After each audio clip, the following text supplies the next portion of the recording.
Verifying. Looks good. So we are live and on the air for both Twitch and Verifying. Whoa, that's loud. Yeah.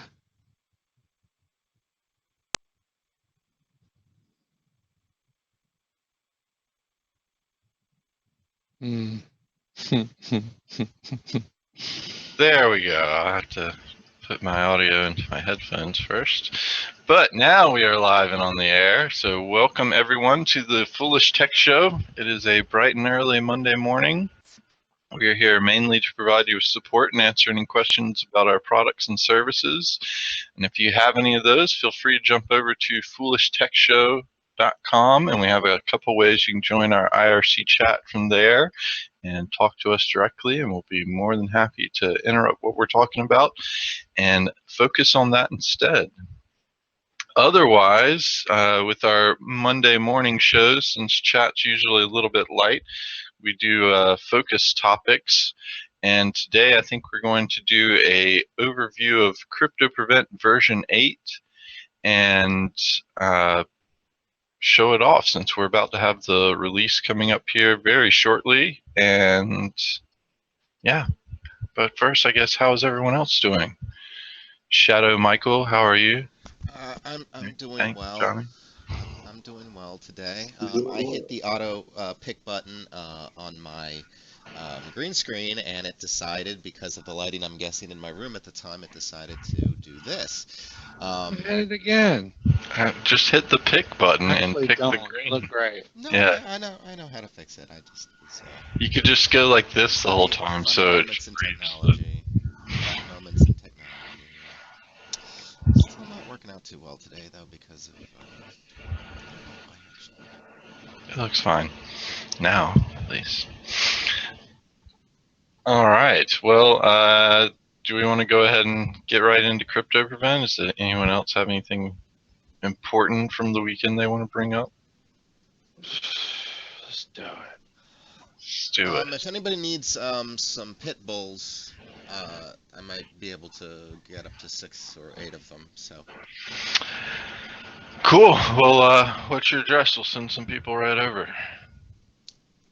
okay, we can talk about that later. Does the stream still look okay with? Yeah, I guess. Yeah, it looks fine.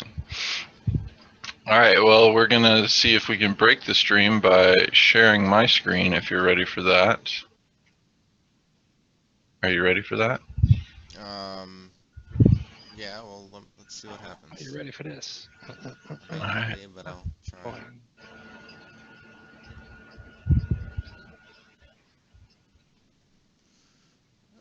Oh, that's the wrong screen. Hold on.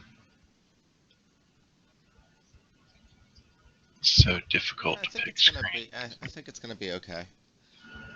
You should look pretty good. I just it's the only thing I'm a little bit worried if maybe something off the top or the bottom might be cut off. But if you have it in the middle, yeah, it's not getting the bottom of your screen. Can you deal with that, or should I? I'm pretty sure you deal with it by saying fit to screen. There's a little drop down option on the Ring Central bar. That's not the issue. It's not the fit to screen issue.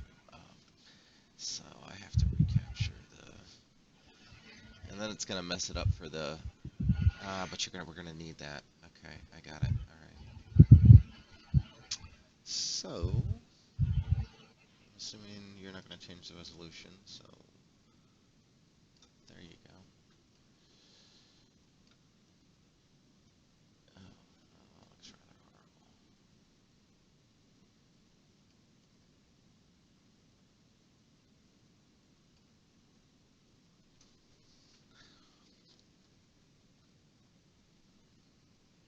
You can make it bigger to cover up like a majority of that chat screen.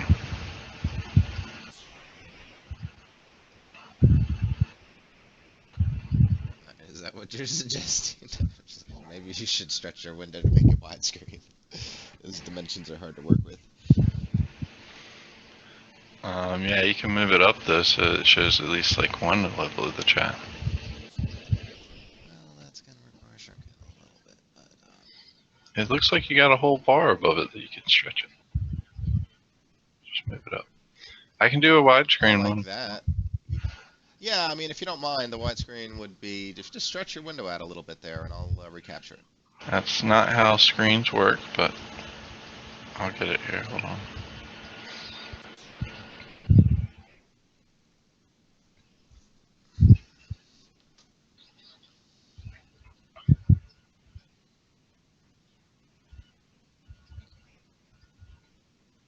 And yeah, there we go. Let me try to capture that bad boy. Um, yeah, that's gonna look better. One line, something, a few lines. All right, just that should be fine. It's workable at least.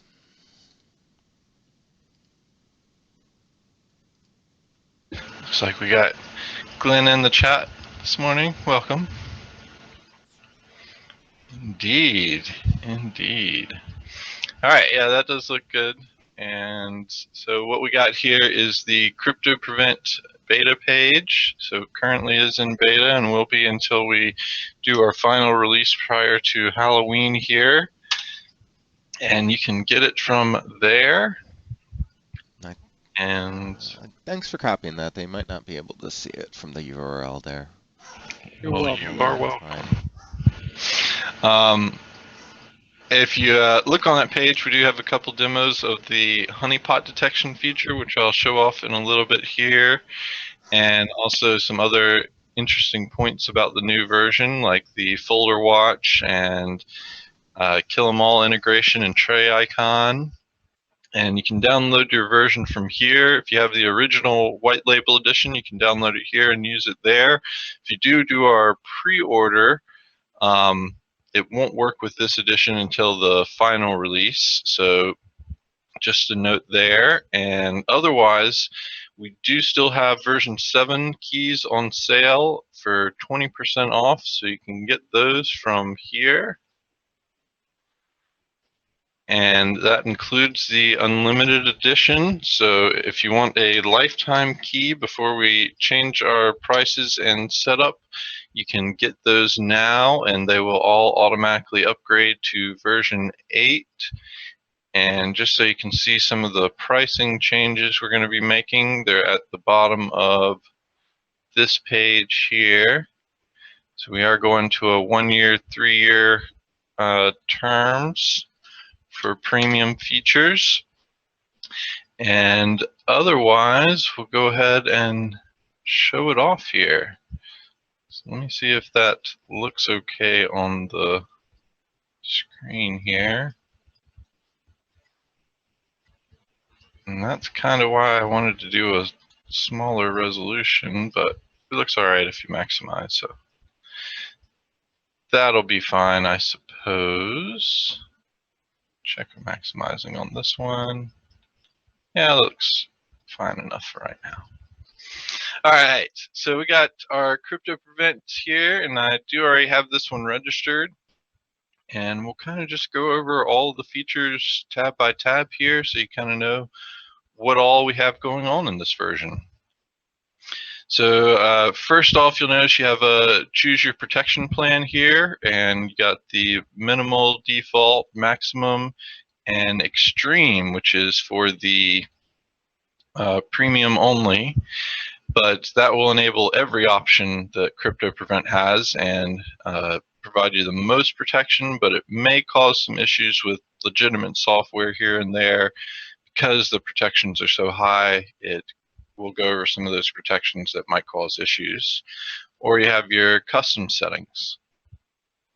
Below that, we have either use the protection plan settings, which you'll see if you're on one of the protection plans, it will use those protection settings, which minimal doesn't have folder watch or prevent file types, which is the filter module enabled. And on default, maximum, and extreme, it would have those enabled. And if you go to custom, you can enable them selectively if you'd like. And these will depend on some of these protection settings you have selected under here. But past that, we have the new tray icon, which is the CryptoPrevent Quick Access. If we go ahead and check that here, it'll go ahead and start it down here. And then if you right click, you have a few options you can select from. Probably one of the nicest features of having the tray icon here is having quick access to the kill 'em all portion of CryptoPrevent, or the integration with CryptoPrevent. And essentially what that's going to allow you to do is, say you have a bunch of windows open that you don't want to deal with. Say you had a pop-up here and you're worried about hitting the X button because the X button might not be an actual X button. It could perform other tasks, and that's true for any program out there. You can just come down to your CryptoPrevent tray icon and hit Kill Non-Essential Programs, and they will be gone. So pretty nice feature there, and you can also do it straight from the interface. Tray icon is a premium only feature, so you would have to have a registered copy to utilize this feature. But if you wanted to use the interface, you could use that at any time and kill the apps from there. Past that, on the main screen and on every screen, you'll be able to see how many software restriction policies you have loaded, as well as how many hash definitions we have loaded. Right here, you can see we have 47,545 hashes loaded right now, and that will change when we select one of the options under the updates here. And what do you mean, is that also white label? Yes, CyberCrypt. Anything that I say is premium, white label. Yeah, just to note, there's two different installers. The one installer is for everything but the white label, and the other one is for the white label. So the first one on that download page is not the one you want if you have the white label. Downloading the second installer, you'll note the download numbers are a lot higher for the other one because the white label wasn't, that we had very few sales of the white label because it was only briefly sold previously. So make sure you get the right one, and it'll accept the appropriate license keys from your existing versions.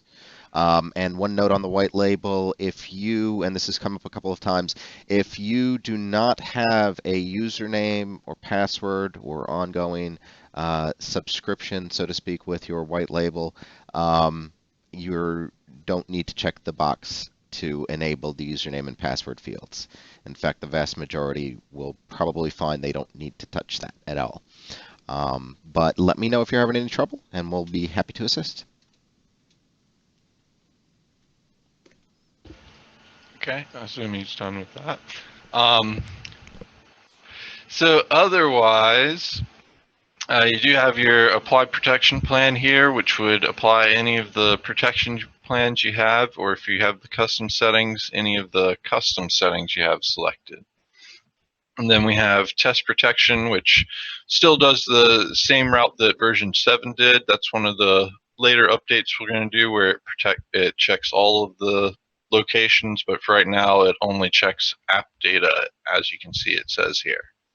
Which, by the way, if you have even the minimal plan selected, that's one of the important places to protect with SRP in general, because that's where a majority of ransomware started out using, and still some of them to this day use. So let's jump into the protection settings. We're going to leave it on custom so we can go through and select everything. Notice here that I have the folder watch and prevent file types enabled, and we'll come back here and reassert when these need to be turned on and off. So let's look at our protection settings. Here we have the software restriction policies, the prevent file types, which is our filter module, folder watch, and the folder watch honeypot. Starting off under software restriction policies, we got our good old great ones that were pretty much some of the originals, which is the %appdata, %appdata star, local app data, and recycle bin. For app data, that's going to protect your roaming folder on Vista Plus, and for XP, it's going to block the believe application data. I'd have to double check and code there, but I think you actually block a number of locations with both of those. So that's good. But basically, the idea is that we're capturing all the locations regardless of the operating system. It's not a specific folder. We try to make sure that any possible place, is monitored, including the root of it. yeah, so this one only covers the root of that folder, so if any files get put into the root, which we'll show off here.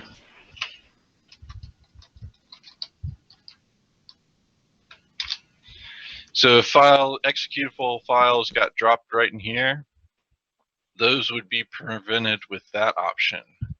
The /* option here will actually block files if they get dropped into the subfolder.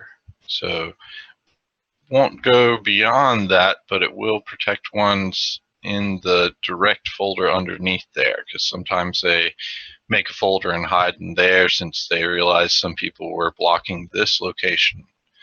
So that is those. Similar thing for local app data, and recycle bin will block anything trying to run from the recycle bin location. So past that, we have double file extensions, which I believe on this one I have it set to not show the extensions. Nope, I do have it set to show extensions. So double file extensions are when things try to do like this.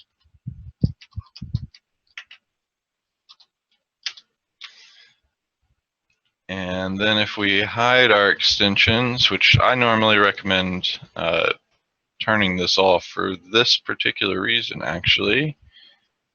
But by default, Windows and Vista Plus, I believe, hides the extension. So when you look at this, it would actually be vice versa. So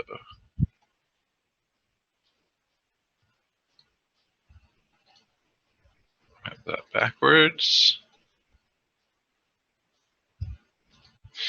So it could be set up something like this.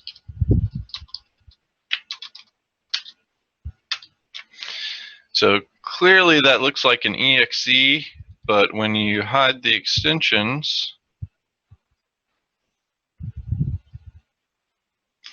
it looks like it just says .txt. So and one point is they oftentimes these are executables that include embedded icons that actually mimic the expected icon that you would get from the the double extension, or in this case the what is it .txt you have.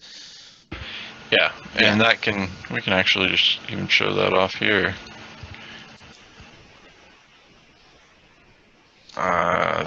Like you could put you could associate the notepad icon. The point is they're going to go out of your way to trick you in this regard, and it's very important to be aware of your setting on your PC whether or not you're showing the actual extensions.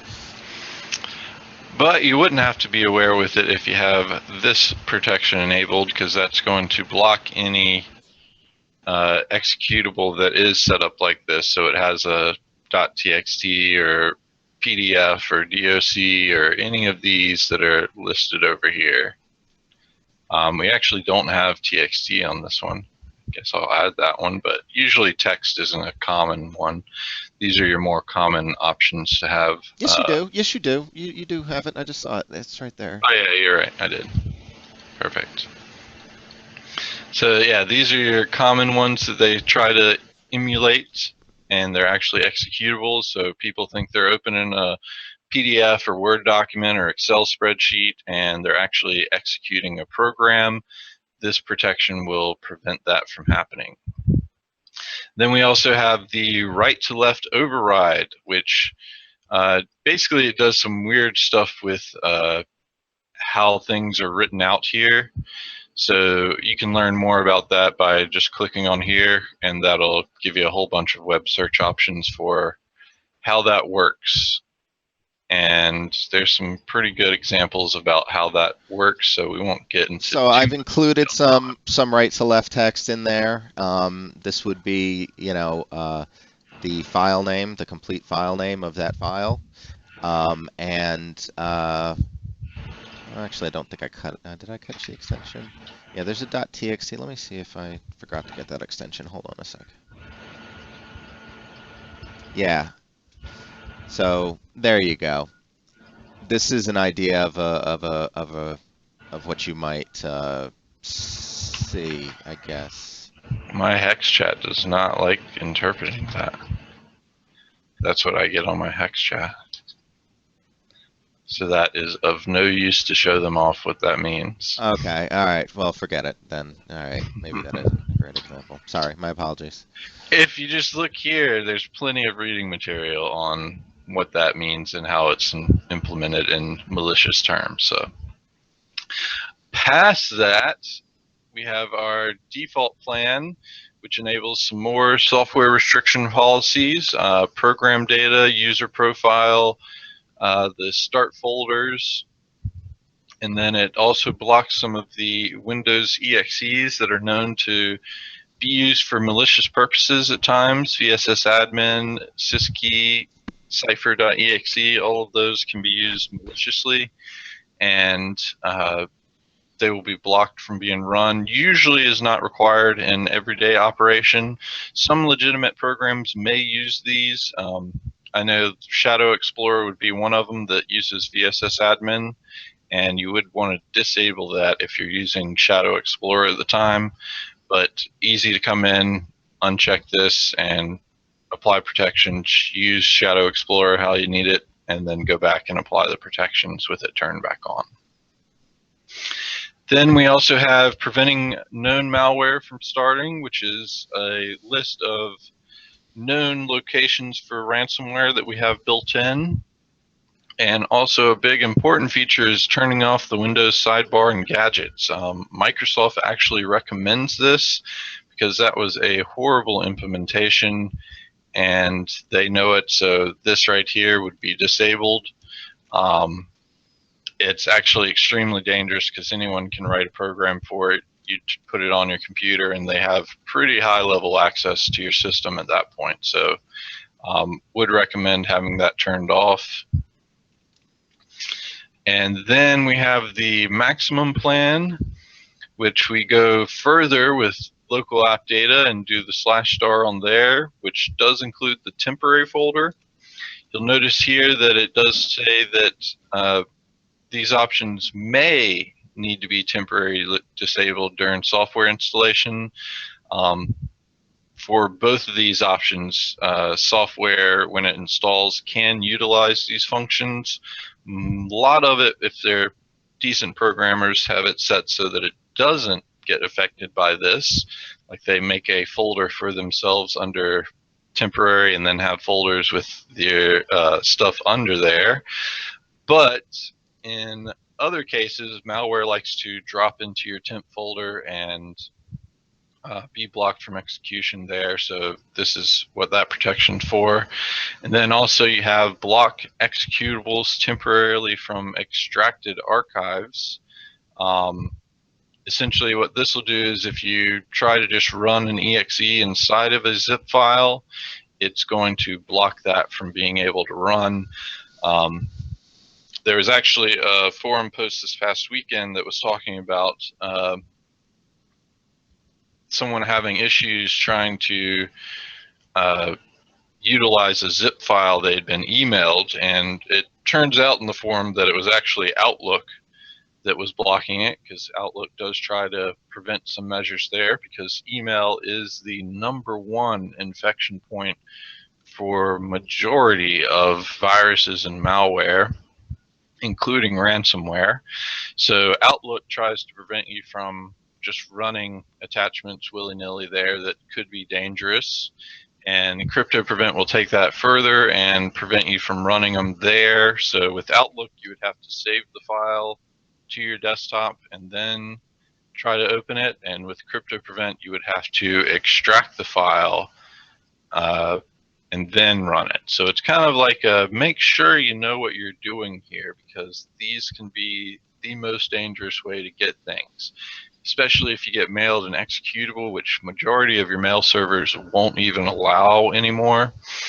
But in zip files, they can kind of get around that, and that's why Outlook will stop it from that and make you download it to your computer so that you ensure that you want to open that.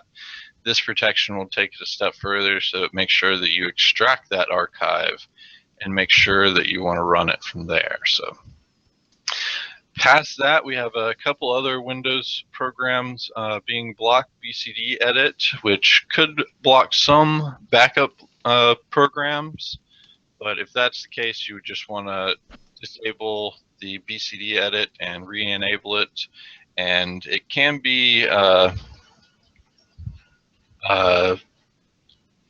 scripted, so you could script this before your backup scheduled to run and script it to run after your backup run. So that would be a good way to keep this protection enabled all the way up until you need it, and definitely would highly recommend having a backup.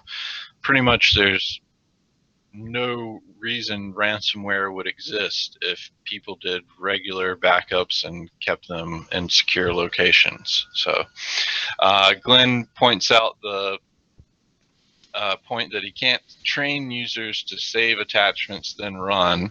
Oh no, too complicated. Oh bother, why am I virus? And yes, that's exactly the point, and that was kind of brought up on that thread as well, is the fact that users don't like the inconvenience there, but honestly they need something to tell them that they need to think about what they're doing here. So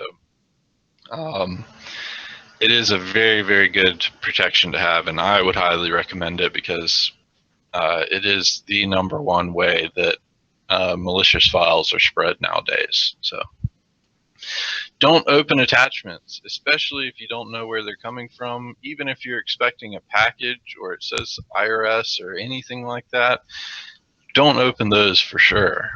You need to be expecting to get something, and if you're not, reply back to that and say, why did you send me this attachment? What is it? Should I open it? And don't trust them. Probably ask someone else with their response. So past that, we have a new software restriction policy under the maximum plan that's disable Windows script host. A lot of ransomware is moving over to WSH to run their malicious files, and disabling this will block that entirely.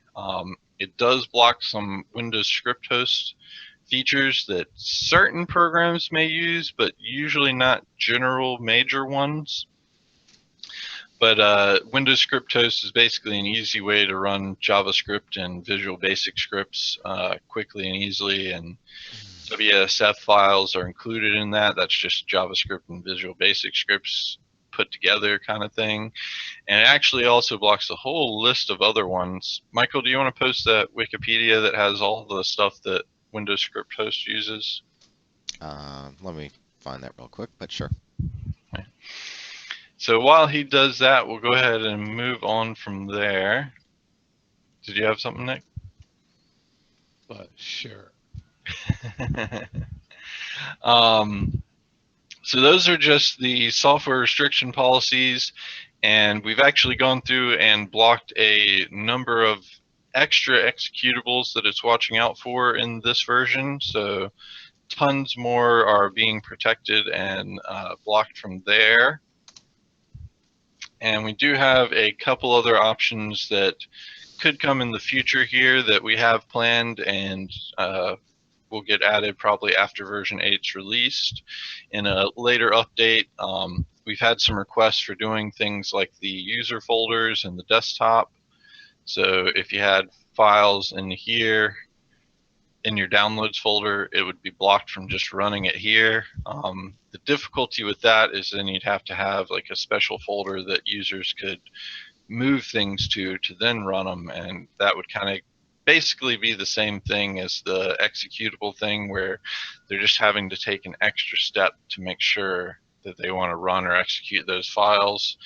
And kind of the reason why I haven't implemented it is the downside of that is people just end up saving into that special folder and running it directly from there, just like their Yeah, downloads folder. yeah, Doesn't make that much sense right now. I don't see of a acceptable middle ground with that. I would love to be able to add that, but what we do for those downloads folders is have folder watch monitor that by default. So we don't exclude that from protections altogether, but we implement it for that reason. It is right what Brantley said. They would users would tend to, and I run, and most users I think run their downloads from the downloads folder, and making that inoperable would just serve to make them put their downloads somewhere else. And after Microsoft has done such a great job of getting everybody to put their downloads in the right place, which I commend them on, actually, I think a little standardization there is a good idea. For data, for people transferring their data, around and backing up their data and all that. So. Okay. So past that, we have the prevent file types, which this is using the new and improved version 8 filter module, which is based on the D7X technology / platform that Nick has been working feverishly on, and Right now. is right now, and has a lot more compatibility. One of the issues with the previous version is oh wow, Glenn still has people saving to the root of the C drive. Um, one of the previous issues with the filter module was certain programs wouldn't run if you had the exe com files option selected, which basically if you had click to run or other certain applications that kind of launch a little bit strangely, this would prevent those from running at all. But that has been resolved in version 8 as far as we know. We're still leaving it under beta to make sure there aren't any other issues that we may have to work out. But that's been pretty much rewritten from the ground up, just like all of CryptoPrevent version 8. So we have some more things to come out because as the D7X platform gets updated, it will incorporate features from that as well. So. Otherwise, we have the prevent suspicious file types and always prevent file types, which this will use some logic to determine if these are launching from the appropriate locations and then block them if they are not. And always prevent will prevent these running from any locations, even if they're in certain locations. And yeah, those are great options. Screensaver files obviously should only be in the Yeah. root of the Windows folder. So he meant regardless of location. So no matter where it is on the computer, these file types will be blocked. So it's not unlike the SRPs. It's not dependent upon a specific path. Yeah. And .cpl files aren't used much anymore, and .pif files are back from the uh, Windows 3 1.2.3 version. Is that right? But they're basically MS-DOS shortcut to executables, and those aren't really used anymore either. So Let me know if anybody wants a link all the time. A link to Windows 1.0 in a browser. I can get you that. I think we'll be okay with that on this episode.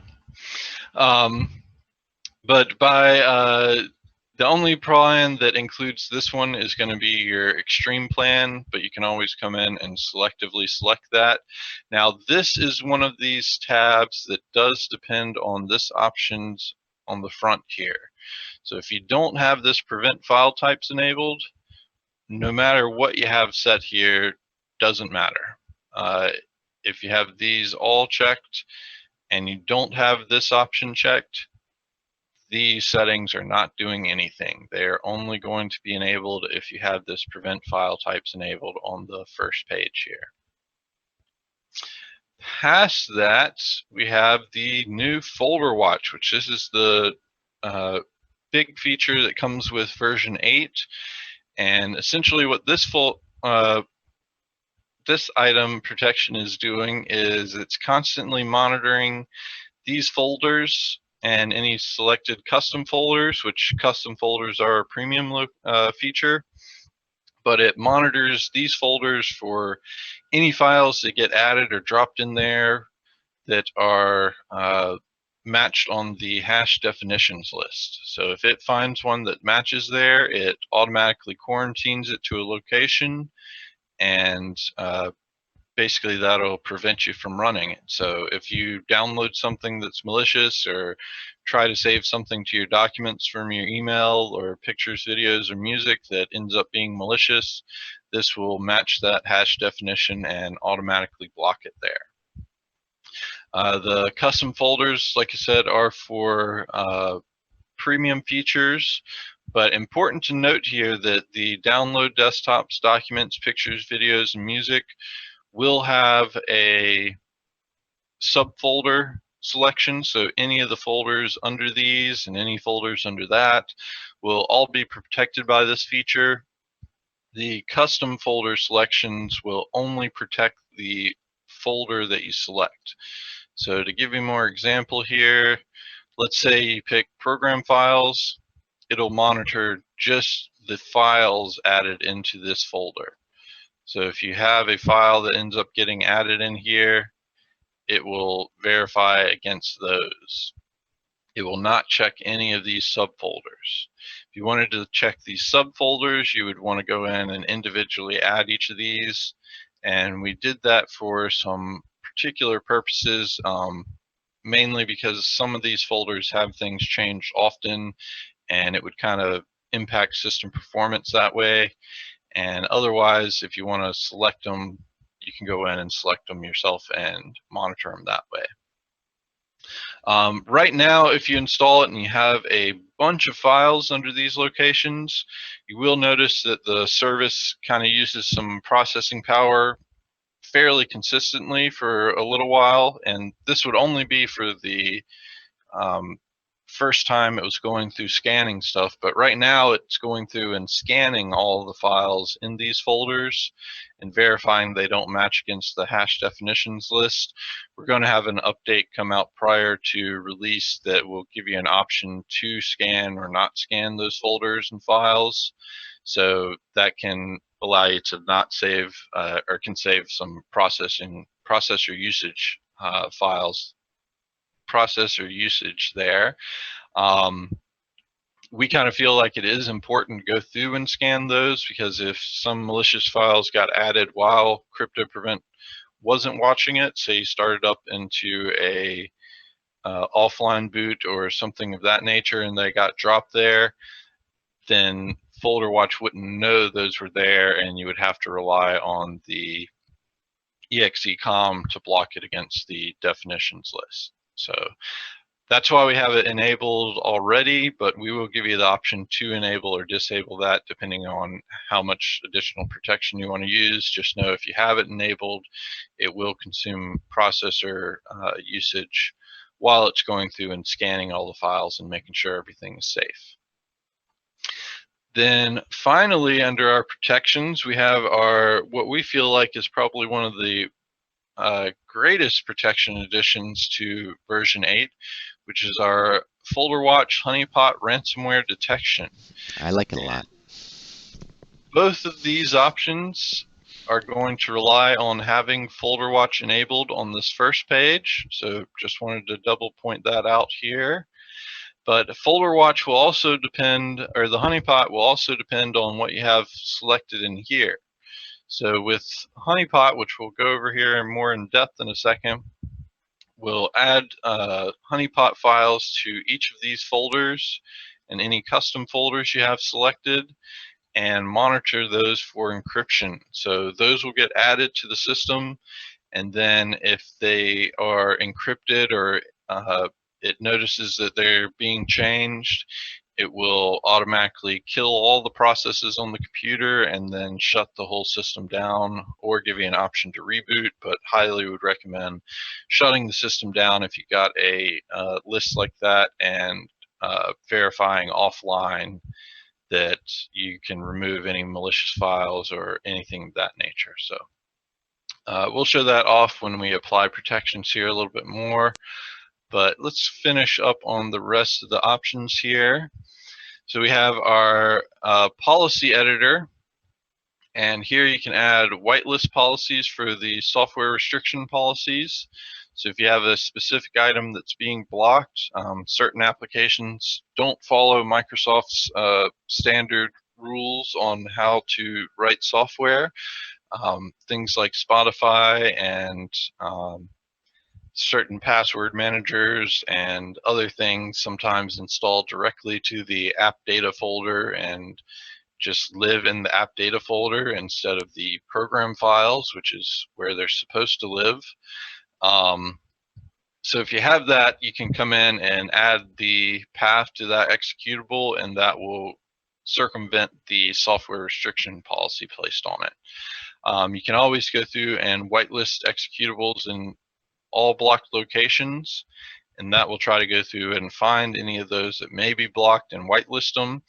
If you use this option, though, you do want to go back through and verify each of those programs and know what they're doing. Otherwise, I would probably recommend removing it, because that could mean you could whitelist some malicious files that way and essentially circumvent any protections that you have there. So if your system has some malicious files on there already and you whitelist executables, that would essentially just be giving them permission to run. So you would want to definitely check the list that comes back when you whitelist executables here. Past that, we have our blacklist policies. So here, once you apply policies, you can go through and check all of them and see what exactly is being blocked. And if you have a particular one that's causing issues, you can remove them. Although I wouldn't recommend doing that. I would recommend whitelisting the files that you need to run, not removing a protection in general there. You can always add a blacklist item, which that'll be a premium only feature. But if you have other locations that you want to prevent executables from running from, you can use this to block that location as well. Glenn points out to only use the whitelist executables on new or clean installs. So absolutely, you would want to make sure that your system is free of any malicious files before you use this, or right after a brand new installation of Windows, then that would probably be a safe time to run that as well. Good there. Then we have our hash definitions. So this is where you can add user hash definitions. And in the version 7, we had the blacklist for MD5 and SHA-256. So you could add your own malicious file hashes here and blacklist those from running. And that would go with the filter module prevent file types or the folder watch options. But with version 8, we've also added a whitelist. So if something is falsely included on our hash definitions list, you can go in and whitelist that hash so that it's not blocked or quarantined by filter module or folder watch, respectively there. Then lastly, on the policy editor, we have the submit new hash option. So if you have a malicious file that happened to get past our hash definitions here, you can browse for that file and send it to us. We'll just pick a random file there. And essentially this will tell you if it's on our hash list. So you can also use this to check and see if the hash is on our hash. And if it's not, then you can upload it to us, which will automatically add it to your blacklist and MD5 and SHA-256. So then that file will be prevented from there, but we'll also be able to review it and add it to our hash definitions, which will protect the millions of other people that are using CryptoPrevent as well. So it's a kind of way that you can give back to the community there as well. And we love getting new malicious files to test against, so feel free to send us malicious ones. Please don't send us just random files, but any malicious files we'll go through and verify and check and add them to the hash list if we deem they are malicious. Past that, we have email settings, which you can enable email alerts. So if anything gets blocked under software restriction policies, the filter module, folder watch, or honeypot detection, you'll get a email alert about those, and it will let you know what file was being blocked and what action was taken from there. So definitely would recommend having this enabled. It is a premium only feature, and one of the best places it's going to be useful for is the honeypot detection. You'll get an alert that that was why your system got shut down if you weren't expecting it to be shut down, or if the you missed the notification or didn't see the notification and shut the system down, then this would give you an idea of what file it caught and believed was malicious to shut the system down. Next, we have the History tab, which is going to allow you to check any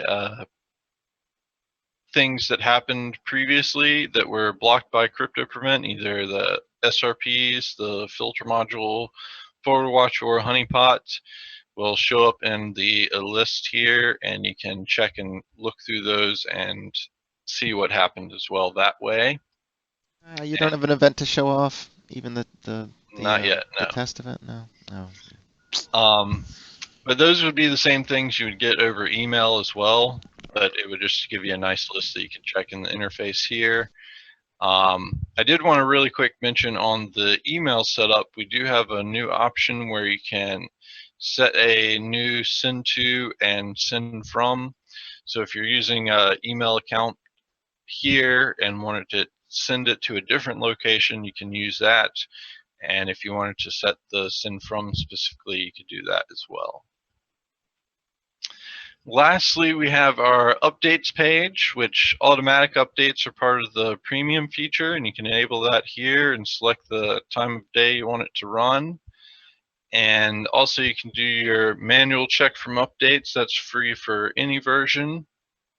And then we also have the extended hash definitions, which this is a new and improved hash definition file, which Nick has worked on and worked on a lot of the backend process to get more hash definitions. And essentially this will make this number jump up here, and we'll go ahead and apply protection so you can see how high that jumps. But like I said, if we select the extreme, that will go through and enable all of the protection features. So you can see honeypot selected, all our folder watch, our exe com, and all of our SRPs. Then our extended hash definitions are even enabled there. So if we go ahead and apply protections now, we'll get a chance to see how many files are actually blocked, or how many protections are put in place there for software restriction policies and the additional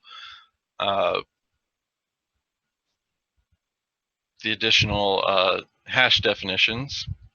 But first time you run and answer yes, and anytime you answer yes to this, you'll get this message if you want to whitelist the policy or whitelist any items under blocked locations. And again, it states here, make sure that no malicious apps are already on your computer. So you only want to say yes to this if you are sure that your system is clean.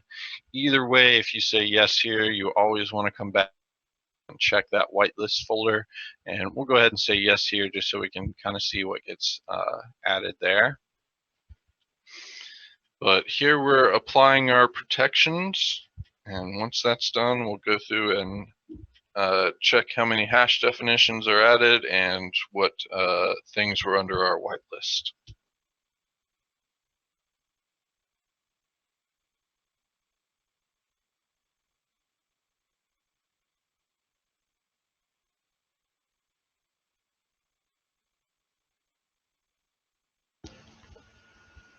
So it would want you to restart because of how Microsoft has software restriction policies implemented. you would have to restart to ensure they're actually activated. Otherwise, they can take anywhere from 5 minutes to actually apply, all the way up to 2 to 5 days. So normally you would want to say yes to restart here. I guess we'll go ahead and say yes so we can show off the test protection feature. So that's going to go ahead and restart here.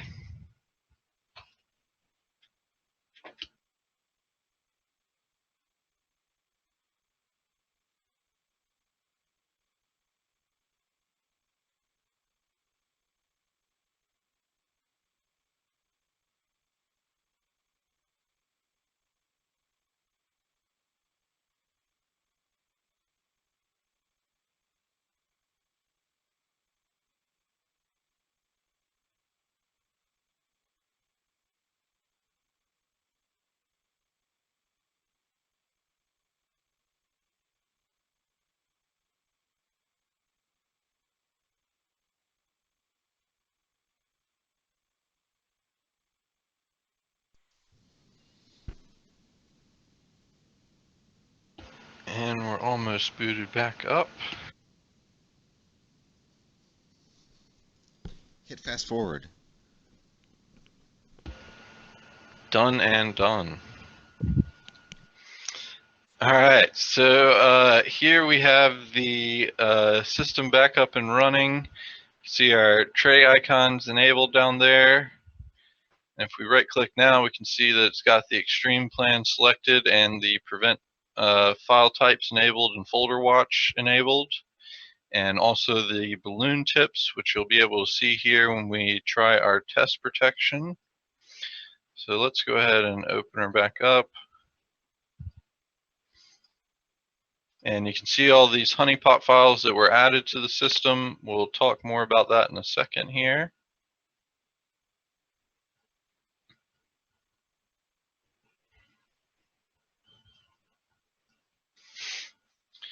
All right, so if we hit test protection now, we can see things were blocked. And if you look down here, you'll get a notification using the Tray app. So that'll tell you a little bit more about what was blocked and why. And that will be available for any of the protections. So any software restriction that blocks stuff, you'll get a nice little notification like that. Any filter module items that get blocked, you'll get a nice little notification like that. Same for the folder watch, anything that gets quarantined, you'll get a nice little notification about that. The honeypot is the only one that you won't get a notification for, because when that pops up, the notification tray will actually tell you that honeypot's been activated and to shut down your system. So no reason to get a pop-up there if everything's going to get shut down.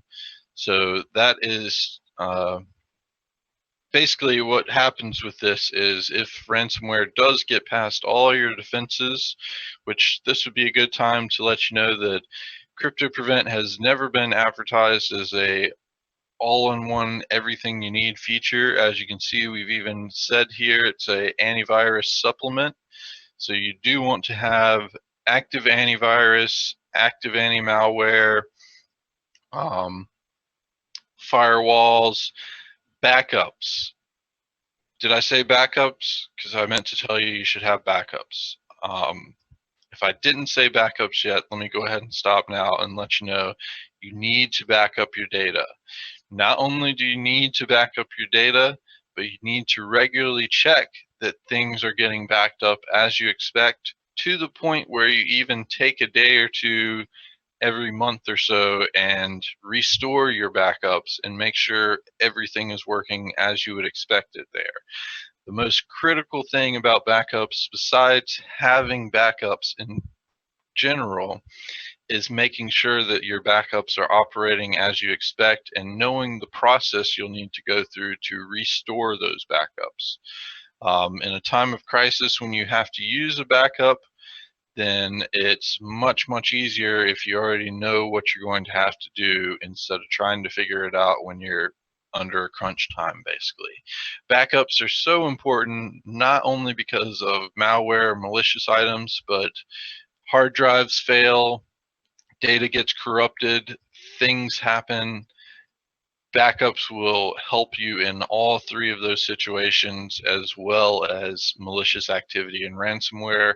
Like I said at the beginning here, if everyone was doing backups all the time and had them set up appropriately so that those backups weren't always attached to the system, but they had multiple copies of backups, things like that, there would be no ransomware issue and we wouldn't even be in this situation here. So highly, highly recommend backups. If everyone decides to do backups, we'll beat ransomware entirely. So just wanted to stress a little bit on backups because that is probably the most important thing that you can do. Past that, if you have honeypot detection enabled, let's explain a little bit about what's going on here. You can see we got a whole bunch of files added to our desktop here. This is actually twice as the regular honeypot files would be. We'll go look in one of the other protection locations. You can see the honeypot files we have there. Unique name for each computer, and the nice thing about it currently, we may have to adjust this in the future once ransomware picks up on it, but right now you can go in and just hide protected operating system files and you won't have to see those honeypot files, but they'll still be there, and ransomware, as we've tested, still tries to encrypt those files and will be alerted that way anyway. So honeypot detection is a extremely awesome feature. If you look on that CryptoPrevent beta page, we have the playlist to show off some of it against things like HolyCrypt and Cerber right now. We'll be adding more videos there later, but those basically were kind of shut down before they got to encrypt all of the files and documents on the system. And this is kind of a last step prevention measure. If it gets past all of your other protections, your antivirus, your anti-malware, your firewall, your user and network security policies, your CryptoPrevent protections, this one will notice that that ransomware is running and actively encrypting files, and then will shut down all the processes on the computer, try to consume as much processing power as possible, and basically attempt to kill that ransomware that's encrypting things before it can encrypt all of your data. Depending on the ransomware, it may get through some of your data, but the key here is to try to prevent it from getting all of your data. So this will at least try to protect you somewhat. And if you don't have backups for some reason, I don't know if I mentioned you should definitely have backups. This will help you out in that situation as well, where it will prevent some of the files. A lot of the ransomware we've tested with internally, we don't have videos on all of them yet. It blocks it from before it even gets to any legitimate files. So we're very excited about this feature, and it does seem to work fairly well. But again, if it gets to this point, it's a last ditch effort to try to protect your system, and at the worst, it'll make it so you can shut down the system and get it cleaned up before you start it back up. Very, very important that if this honeypot detection gets enabled and you take your system into a shop to get it cleaned up, tell them to not turn the system on.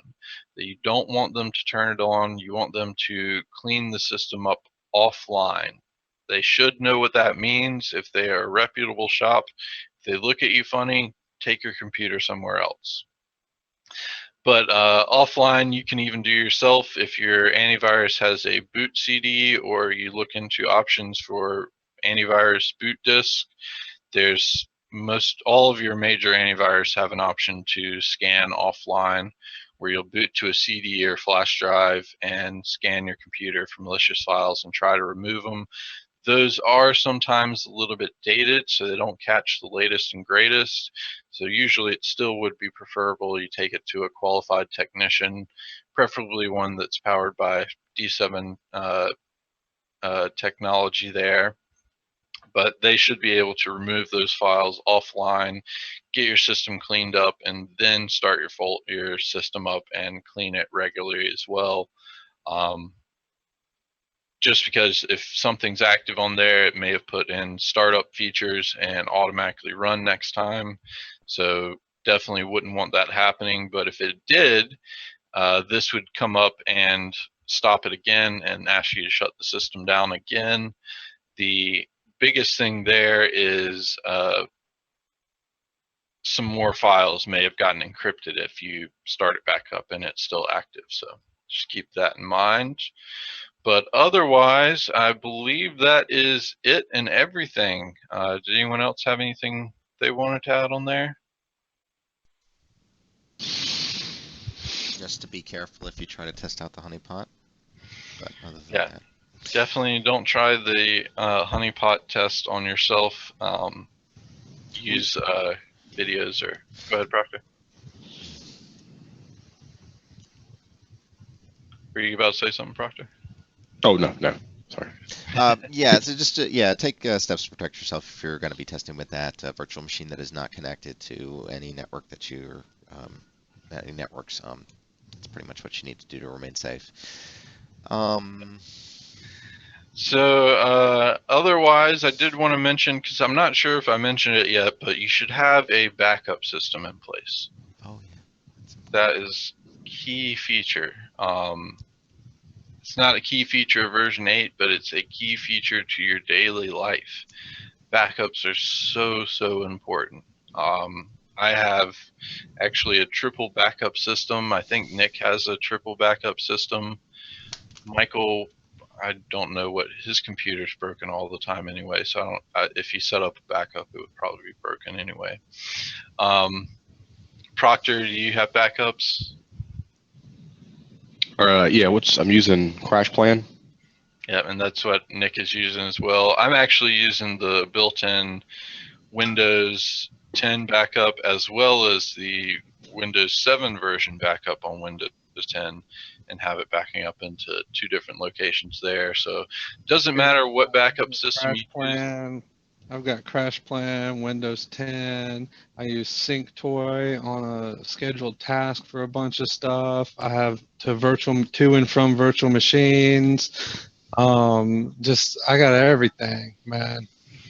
Nick goes all out on backups, and that is honestly what you want to do, because if one of those services is down, you still need to be able to get to your files. So, backup and with Crash Plan, the cool thing about that though is you can back up to other machines on the network or over the internet that you personally own. You don't even have to use their servers, and that's free. I do that too. Yep. So yeah, definitely backup in any and all ways. You can never have too many backup copies. It's only going to protect you into the future even further. So highly recommend doing backups. I can't stress enough that backups are probably the most important thing that you want to do there. Before we wrap up here, I did want to point out the updates. Like I said, we have the extended updates added here, and you'll see that there's now 57,000, where before I believe we had 47,000. So an extra 10,000 definitions added, and those are being updated weekly now. Is that correct, Nick? Yeah, right now it's like every Thursday morning. Okay, so we should see new definitions come out if those are available for us, and we are outsourcing those from several locations, but I believe the main one, did we mention it in here? Sane Security was the main Yeah. one. And they host a bunch of other things too, a bunch from other people, but they have their own. So big shout out to Sane Security for providing hash definitions and helping protect y'all as well. And otherwise, I think that about covers it. So thanks everyone for watching. I guess we'll stop sharing my screen here. Michael, if you're going to switch back over. If you have to do some scene thing or something. Did you do a new scene, or did you just remove it and add it? Oh, almost got it right. That's fine enough. Don't worry too much about it. All right, so thanks everyone for watching. that was CryptoPrevent version 8, and that is going to be released by Halloween. If you don't have a premium key already, those are lifetime of the product keys, so you would want to go ahead and get a version 7 key now, and that will keep you protected over many versions to come and many updates to come. The version 8 is moving to a new pricing model, but we are bringing back the white label. So if you weren't one of those few that got the white label originally, you have a chance to get that, and we'll probably show that off more after the release. But otherwise, get your version 7 product keys now and be protected for the lifetime of CryptoPrevent. And otherwise, hope you enjoyed it and liked all the features we've added and things we're doing here. Like I said in the newsletter, we do have a lot more coming and planned for CryptoPrevent. And now that we've gotten everything rewritten from the ground up, updates and features will probably come out a lot more regularly. And yeah, I think that's about it. So thanks everyone for watching. We'll be back tomorrow at 10 a.m. Again, we are here to provide support and answer any questions about our products and services. So if you have any of those, you can always join us at our live show times, which you can see at foolishtechshow.com. Otherwise, you can always contact us at the bottom of our page. We have a contact us way footer that you can get to from any page on our website. And feel free to contact us that way anytime. We'll be more than happy to help you any of those ways as well. So I guess that's it. Thanks everyone for watching. We'll be back tomorrow. Take us on out, Michael.